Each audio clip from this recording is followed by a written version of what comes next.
Hey everybody, I wanted to talk about two things today. The first is a koan, or a short Zen story or riddle, and the second is an experience I had last weekend at a protest, the Activate Chicago protest, March for Justice, I think was the name of that one. But the first one is a koan, and it is in the format of a conversation, a really brief one. There's a young monk who, it's his first day. He is excited, he's eager, he's confused, he doesn't know what to do. He approaches an older monk.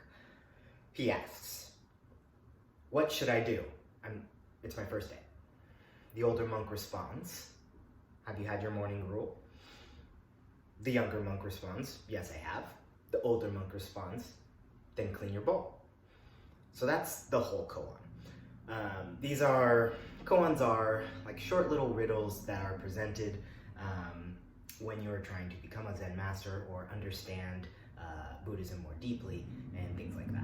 And so this one, there's commentary that comes with it, as all of them do, and it's basically showing that the young monk is, no matter how his intent is, eager, confused, scared, nervous, whatever he's feeling, he is overwhelmed with the amount of things that are possible to be done, and doesn't quite know what to do, so he looks for advice. Simple enough. The older monk responds not with like a strict set of things, not with giving him a chore or task or busy work or anything like that. He simply assesses the situation. Have you had breakfast? Have you done step one? And the younger monk responds, yes, obviously. And the older monk says, basically, well, do step two then. You made a mess. You were fed by the monks had communal food, obviously, so the Sangha gave to you. You were fed. Now you have a dirty bowl, clean it. And then you're giving back to the Sangha, and now your personal bowl is clean, so you're giving back to yourself. So that's kind of the message there. I don't think it's too hard to grasp. I think we can all kind of get that. When overwhelmed, prioritize and execute is a great strategy, or hot and cold, whatever you use to order things, taking them one at a time makes it easier. But I think the way that story is told really connected to me, made a connection for me with a moment I had at a protest.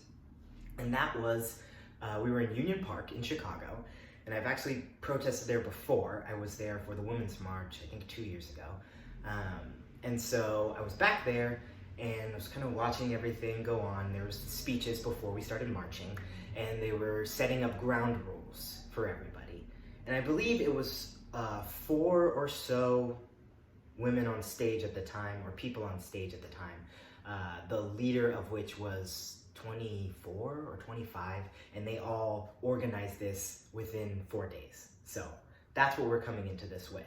And so I was listening to their instructions, seeing what their structure was for us. And so they had different rules, and one was if you needed a medic, you put your hands like an X above your head, and the people surrounding you did, so that they could see you in the crowd, because there was hundreds of people. That day, I think 40,000 people in Chicago ended up marching. And so that was the structure, and I saw it happen before we left, somebody like on the periphery of the crowd needed a medic, everybody did this, everybody kind of quieted down. The person who had the mic was doing a speech or whatever. It was like, oh, medic, and then it was quickly addressed, super efficient. And then we all start marching.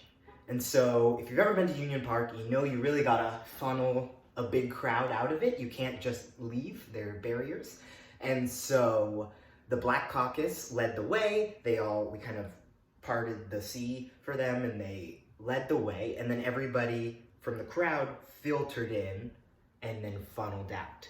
And so as we were starting to do that, somebody really in the middle needed a medic as we're about to take off. And this is, signs are up, like there's a bunch more movement now.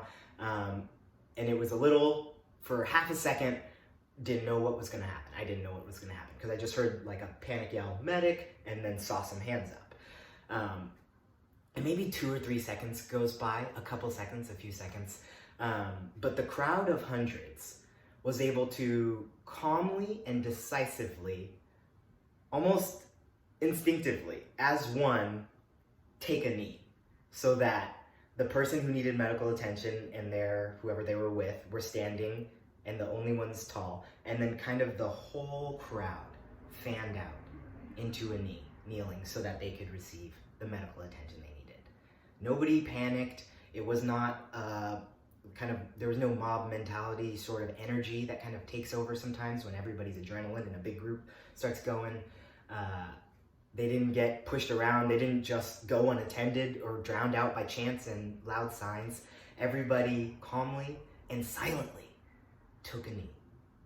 And I thought that was beautiful because it means that the organizers, regular people, extraordinary people, but regular people are extraordinary. So regular people set up a framework and a structure, simply not complex, but set up guidelines and an atmosphere that made the mob or crowd, whatever word, mob is very charged, but I don't mean it in a bad way, but made a big crowd, the instinct was care, the instinct was calm, and the instinct was action. All of those three things were built into the framework of that protest, the framework of all the protests, the message of the movement, it's in the heart of it. And I think that display of unity, of strangers, super diverse strangers too. This is the most diverse protesting I've ever done. It was compassion, was to listen, right? No, there wasn't a bunch of people trying to speak up at the same time and confusing everybody. Everybody was just attending to the moment with care. And I think that comes from people who plan, organize, and think in a one by one order, right? If you get overwhelmed, planning a protest that big can be overwhelming. And you can get lost in the sea of organization, or you can take the steps as they come. Sometimes you have 4 lines of one by one, but it is all a sequence. And there's that community aspect that makes you feel like there's something to fall back on. Like if you need a medic in the middle of a crowd of 400 or 500 people who have signs up and are chanting loudly with megaphones, that you will be attended to, and everybody will hold back their energy for a second to let yours get healed. I think it's a beautiful moment, and I just wanted to share that with all of you. I hope you enjoyed it.